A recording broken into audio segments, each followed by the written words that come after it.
Chairperson है, ममता जी तय करेंगे। अभिषेक जी का कांटेक्ट किया था कांग्रेस ने, आरोप है कि कांग्रेस ने कांटेक्ट कोई कांटेक्ट नहीं किया है, कोई बातचीत नहीं हुआ है, and unfortunately this has been a unilateral decision. এই মুহূর্তের বড় খবরে আমরা রয়েছি স্পিকার পদে নির্বাচন নিয়ে কি এবার কংগ্রেস আর তৃণমূল সংঘাতের পথে হাঁটতে চলেছে, এইরকম একটা জল্পনার মধ্যে রাহুল গান্ধীর সঙ্গে অভিষেক বন্দ্যোপাধ্যায়ের কথা হয়েছে বলে সূত্র মারফত জানা যাচ্ছে। একেবারে একতরফাভাবে কংগ্রেসের তরফে স্পিকার পদে প্রার্থী ঘোষণা করা হয়েছে, এই অভিযোগ তোলা হয়েছে তৃণমূলের তরফে, এবং কংগ্রেসের এই ভূমিকায় রীতিমতন ক্ষুব্ধ তৃণমূল কংগ্রেস।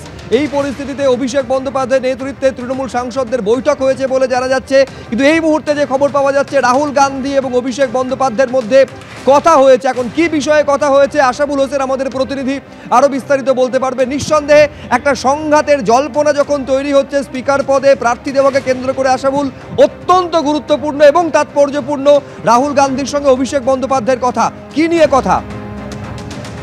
দেখো শুভজিৎ, কালকে লোকসভার স্পিকার পদে নির্বাচন এবং ইন্ডিয়ার প্রার্থী কি সুরেশ, কিন্তু তাকে প্রার্থী করার আগে কংগ্রেস তৃণমূলের সঙ্গে এই ব্যাপারে কোনো আলোচনা করা হয়নি।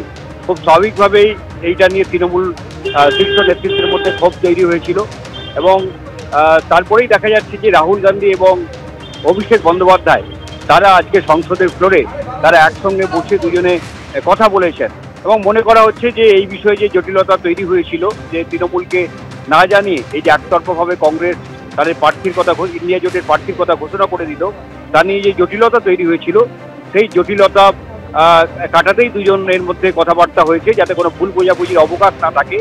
ইন্ডিয়া জোট যেভাবে সংসদের প্রথম দিন থেকে যেভাবে তারা একজোট হয়ে চলার কথা বলছে, সেই পরিস্থিতি যাতে অব্যাহত থাকে, একসঙ্গে যাতে বিজেপির বিরুদ্ধে ফ্লোরে এনডিএর বিরুদ্ধে লড়াই করা যায়, সেই ব্যাপারেই দুই নেতার মধ্যে কথাবার্তা হয়েছে বলে মনে করা হচ্ছে।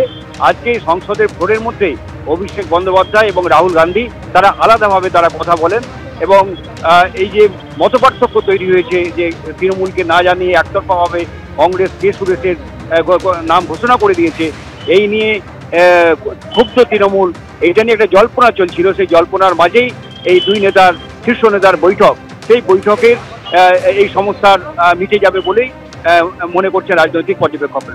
শুভজিৎ, ইলেকশন কমিশনকে কোনো রকমের কাজে লাগিয়ে কিছু পল্টুরাম এবং কিছু সুবিধাবাদী জোটকে নিয়ে একটা নড়বড়ে এনডিএ সরকার তৈরি হয়েছে।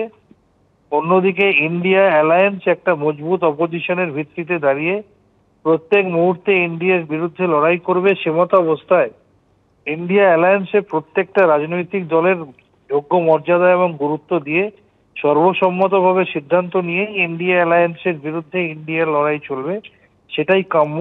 সেই জায়গায় দাঁড়িয়ে কোনো ইন্ডিভিজুয়াল দলের কোনো ইন্ডিভিজুয়াল সিদ্ধান্ত নেওয়ার আগে প্রত্যেকটা দলের সাথে আলোচনা সাপেক্ষে, বিশেষ করে তৃণমূল কংগ্রেস যেখানে যারা দ্বিতীয় বৃহত্তম রাজনৈতিক শক্তি, তাদের সাথে আলোচনা সাপেক্ষে, অন্যান্য অ্যালায়েন্সের সমস্ত দলের সাথে আলোচনা সাপেক্ষে যে কোনো সিদ্ধান্ত গ্রহণ করাটাই বাঞ্ছনীয়।